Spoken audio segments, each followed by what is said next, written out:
This video is owned and created by dailyverse.club. The Book of Joshua. Chapter 11. And it came to pass, when Jabin king of Hazor had heard those things, that he sent to Jobab king of Madon, and to the king of Shimron, and to the king of Akshaph, and to the kings that were on the north of the mountains, and of the plains south of Chinneroth, and in the valley, and in the borders of Dor on the west, and to the Canaanite on the east and on the west, and to the Amorite, and the Hittite, and the Perizzite, and the Jebusite in the mountains, and to the Hivite under Hermon in the land of Mizpah. And they went out, they and all their hosts with them, much people, even as the sand that is upon the sea shore in multitude, with horses and chariots very many. And when all these kings were met together, they came and pitched together at the waters of Merom, to fight against Israel. And the Lord said unto Joshua, Be not afraid because of them. For tomorrow about this time will I deliver them up all slain before Israel. Thou shalt huff their horses, and burn their chariots with fire. So Joshua came, and all the people of war with him, against them by the waters of Merom suddenly. And they fell upon them.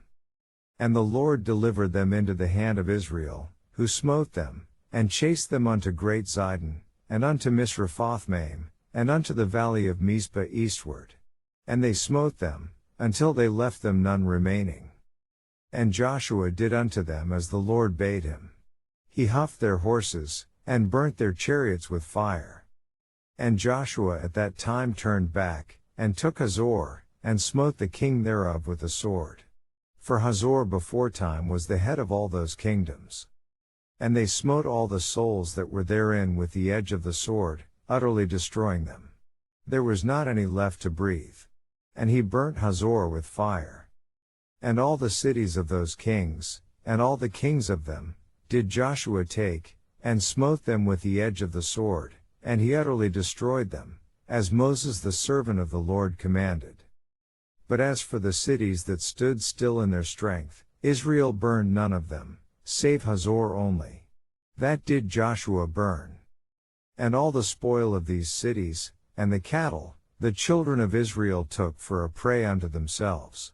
But every man they smote with the edge of the sword, until they had destroyed them, neither left they any to breathe.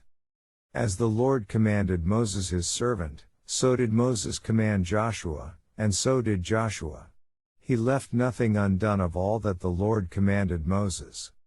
So Joshua took all that land, the hills, and all the south country, and all the land of Goshen, and the valley, and the plain, and the mountain of Israel, and the valley of the same. Even from the Mount Halak, that goeth up to Seir, even unto Baal-gad in the valley of Lebanon under Mount Hermon. And all their kings he took, and smote them, and slew them. Joshua made war a long time with all those kings. There was not a city that made peace with the children of Israel, save the Hivites the inhabitants of Gibeon. All other they took in battle.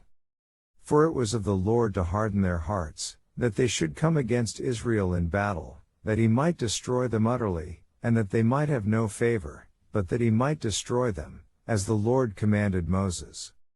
And at that time came Joshua, and cut off the Anakims from the mountains, from Hebron, from Debir, from Anab, and from all the mountains of Judah, and from all the mountains of Israel. Joshua destroyed them utterly with their cities. There was none of the Anakims left in the land of the children of Israel. Only in Gaza, in Gath, and in Ashdod, there remained. So Joshua took the whole land, according to all that the Lord said unto Moses. And Joshua gave it for an inheritance unto Israel according to their divisions by their tribes. And the land rested from war. This video is part of dailyverse.club. Visit for daily verses or to read the Bible.